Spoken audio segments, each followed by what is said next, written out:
Okay. Good morning, some of you. Welcome to my Facebook Live. Green smoothies today.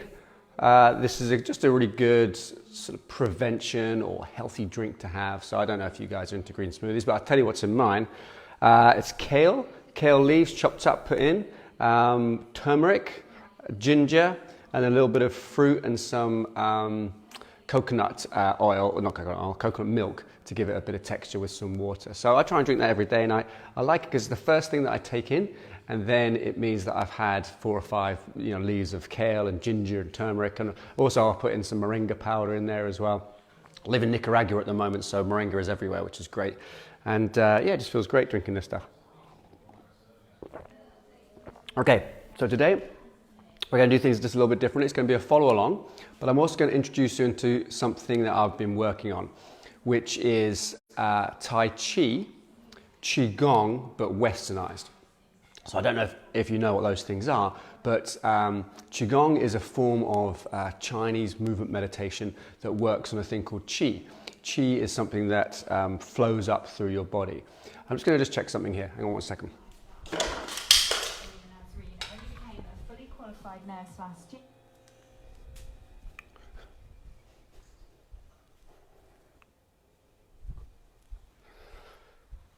Okay, so Qigong is a way of moving Qi through the body. Qi is another form of energy. The energy, according to the Chinese tradition, is everywhere in the universe and in the world, and we can move it from picking it up from the ground and into our body. Now, I'm not Chinese, obviously born and bred in the UK and have more a Western mindset. Now, if we take the movements in Qigong, we can actually think about moving that energy, but it's not moving in an ethereal energy that we can't see. It's actually working on the blood vessels in our body, which supply the oxygen and energy to our vessels, to our cells. It's also moving and stretching the nervous system, which is where our energy, our electrical impulses flow. So for example, our heart is sitting in here, and it has a vessel that comes out from the top and goes down through the middle and into our body. So if I'm waking up in the morning and I'm feeling a little stiff, my spine isn't moving very much, and the heart sits just in front of the spine. So if I open up my chest, for example, like this, I'm not only moving my spine, but I'm also moving the heart and that blood vessel. And now that blood vessel has got more mobility in it, and it's able to push the energy through our body more. So that's where I'm coming from. It's a Western mindset onto a traditional Chinese movements. All right, so first thing we're going to do today is we're going to get the back moving a little bit, and we're going to do some rotations here. So I'm just gently rotating my shoulders and my back and keeping my head still. You can let your head move if you want, but if you keep your head still, you end up getting a rotation in your neck. So this is actually a really good exercise for my neck. I'm letting my feet move. You can see that they're rolling onto the outside of the feet. That's fine. I'm letting my hips move. Very gently just getting things going here and taking some deep breaths. Okay, so with me, and breathe out. And breathe in. And breathe out. And breathe in. That's good. And breathe out. Okay, what we're going to do now is when we go to one side, you're going to actually, if I go to my left here, I'm going to shift the weight to my right side, lift my left foot up. So it's a little bit of coordination. So my hands go to my left, I point my left toe towards the ceiling, and then I change. So give that one a go. And you can feel this one actually sort of bends your knee and ankle just a little bit more. And the knee and ankle, they have the calf in between them, and that calf is a pump. And so what we're doing here is we're getting that pump activated, getting the ankle moving. And so with that, we're going to be pumping the blood more efficiently back up to the heart. So we're actually moving the energy from below up to the top. It's something that happens naturally, but we're just assisting it here. Now with the hands, what some people find is they end up kind of being quite rigid through their upper body. Literally just let them tap behind you and tap in front, tap behind you and tap in front. And let all tension go in the hands, okay? And so you're letting them move really fluidly and easily from side to side. Good, okay. then come back here. What we're going to do now is we're going to take a gentle step forward with one leg, my right foot here, and I'm going to shift the weight now forwards and backwards. So what I'm doing as I go back, I'm lifting up the toes, again activating the fascia and the muscles through there. As I'm going forward, I'm lifting up the back heel. So now we're getting some movement into my hips. Into my hips and getting movement through the calf muscles on both sides. Good. Really go with the arms. Excellent. Good. And just breathe nice and deep. Nice. And then we're going to change sides. So left leg goes forwards. Same sort of thing as you're rotating to the left, the weight goes on the left foot, rotate to the right, the weight goes onto the right foot. So we're shifting back and forth. Now for some of you, these will be new movements.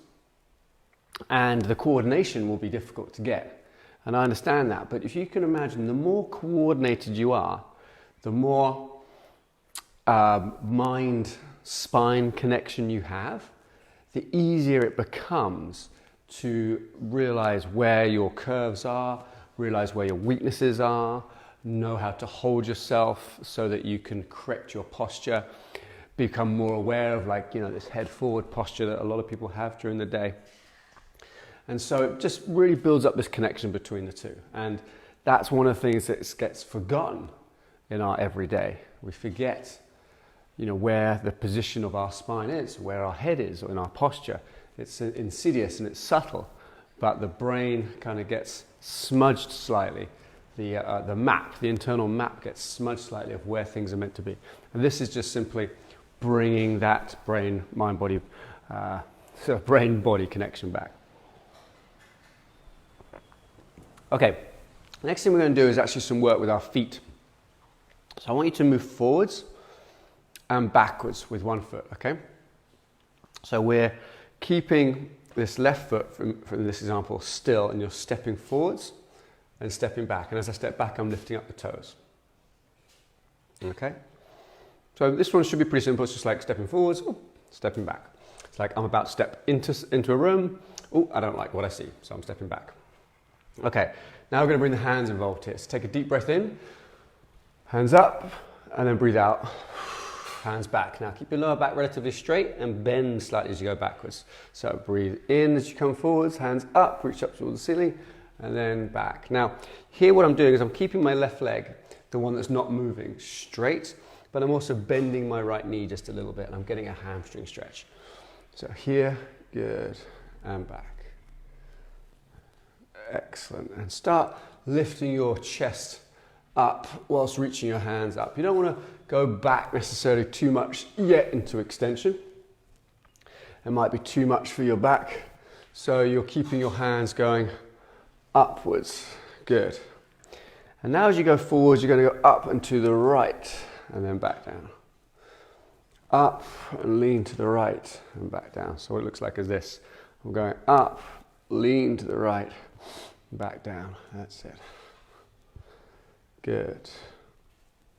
And so that should have started getting the hip pumping just a little bit more. Okay, so this is good. Now we're going to go with the opposite leg. So the left leg is going to go forwards and backwards.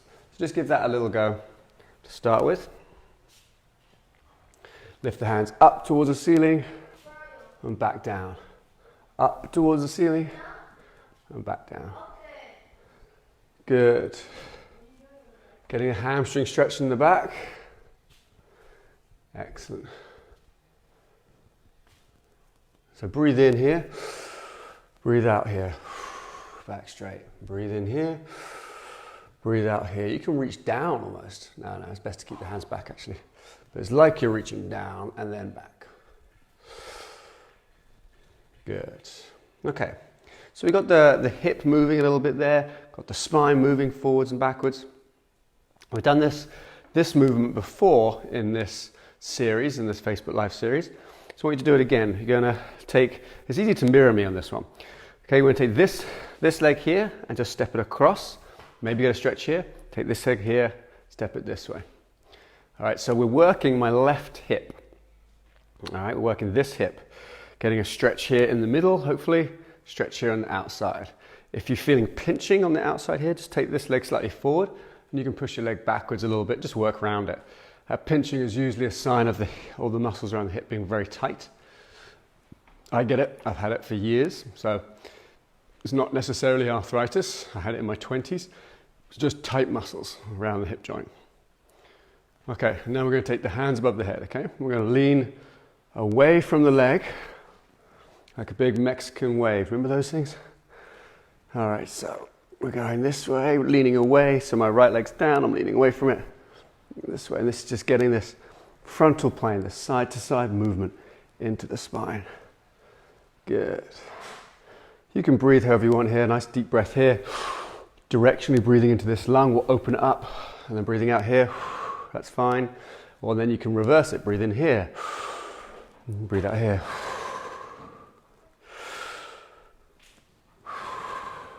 Good, and change sides now. Stepping out to the side here, and then across. Working on balance here, and it's been shown in a lot of studies that people with scoliosis have a slight deficit in postural balancing. Not necessarily standing on one foot, but it's more to do with they have a slight decrease of awareness of where their spine is in space, especially during the teenage years, during that common time to get a scoliosis. And I've just noticed people with back pain in my clinic seem to have a lack of coordination when it comes to moving their back. And so all these type of movements start to correct those deficits. Okay, stop there. Just going to check something. What are you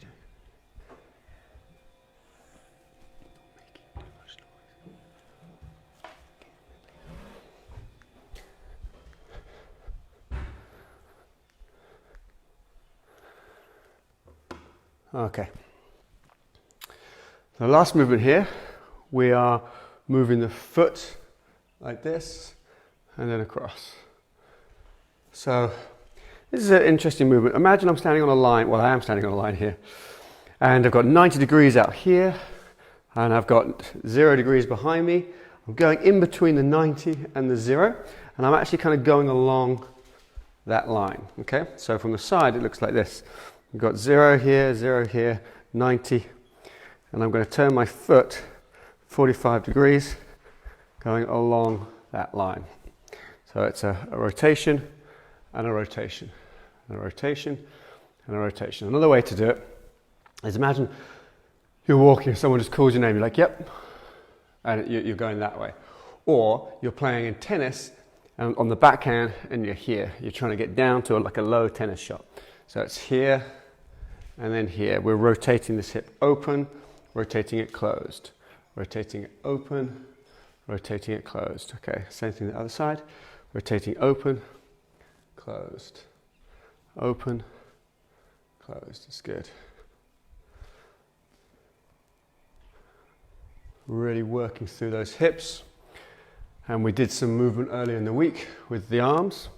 So what we're going to do now is just bring the arms in. You're going to go as far as you can, far as you can. I didn't do this on the other side. I forgot. My apologies. But just rotating through that upper back. Don't go too far if you feel like this is going to cause irritation or pain. Because rotation, I've mentioned it before, but it's such an important movement in the body.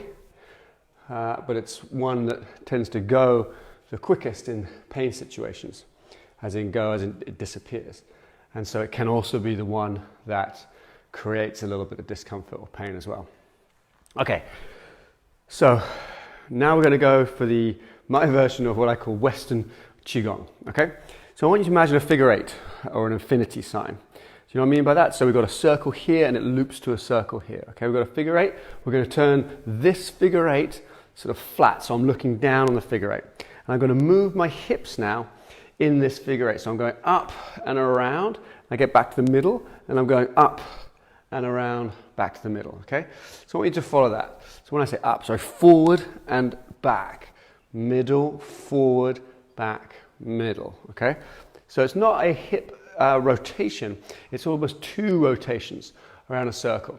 So put your hands into the middle. You can make a triangle if you want. And I want you to draw that figure 8 with your hands, but at the same time, let your hips follow. All right, so this is a pumping motion in the infinity sign to get your low back, your lower part of your digestive system, your hips. We're opening all these spaces up so that the blood and the nervous system can do what they do best. And that is really transport the energy and the healing nutrients around the body. So we're not talking about ethereal energy here, not saying it doesn't exist, but we're just talking about what's inside our body. Okay, so we've been going this way, now we're going to go the opposite way. So pushing out to the other side. That's good.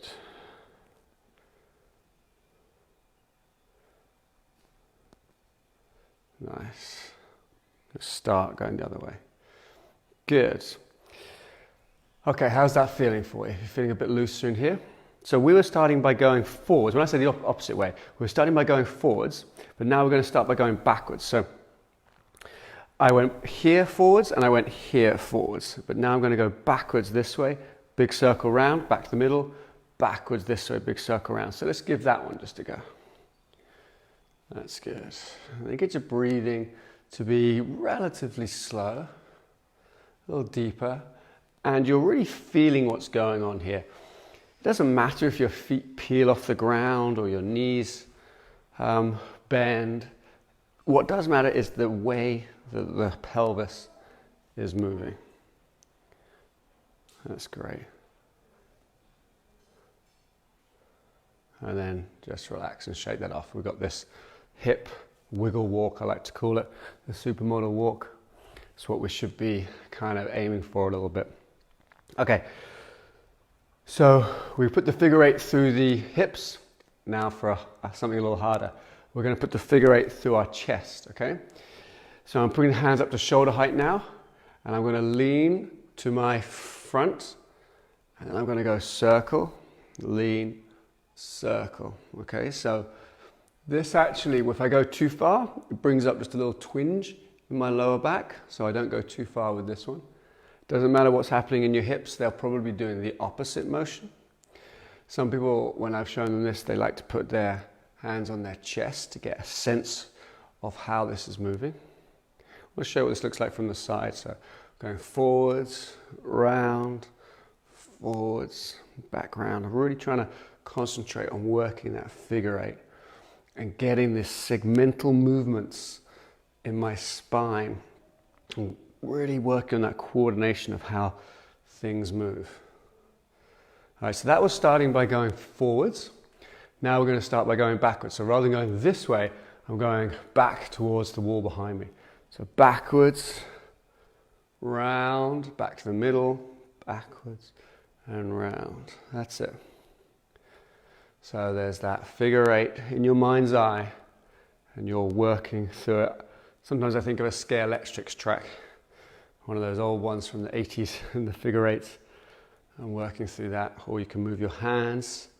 Sometimes that helps to visualize the path and you can follow your hand in front almost. As it comes back, you're sort of moving back around it like the Matrix. That's it. Good. Okay. We don't want to do too many of these the first time you do it because it can irritate things a little bit. It's a new movement and we're doing lots of different combinations. We're combining this forward backwards movement, this side to side movement and this rotation movement with this figure of 8. So there's going to be obviously progressions through this program. It's something that I'm actually working on at the moment. I'm going to launch it probably the end of this month. But it's going to progress from the knees, the hips, to the neck, to different positions with the feet, combinations, balance work, as well as doing this. So it's going to be a whole Western Qigong type program involving this infinity sign or this figure of 8. Okay, so if you want more information from me about scoliosis, we've got the scoliosiscorrectionprotocol.com. Check that out. We've got the back pain correction protocol, which is B for back, C Oh, sorry, let's do that again. BPCP. So the back pain, BPCB. Back pain correction protocol. Now I've got it wrong. Anyway, just go to edpaget.com. So it's my name, edpaget.com. Click on scoliosis, click on back pain, everything's in there. You can check out some of the programs I have, and if you want to take things further with me, they are similar to this. It's me coaching you. Sometimes I have a model with me to demonstrate a few things on, but I take you through programs. The scoliosis one is a year-long program, 7 steps, takes you from not knowing anything about scoliosis to understanding how to move your body in general activities in life to best benefit your scoliosis. The back pain one takes you from back pain to knowing how to calm down a flare-up to actually getting stronger muscles in your back, more flexible hips, and so on and so on. So they're my 2 flagship programs. Check them out on edpaget.com. All right, see you guys later.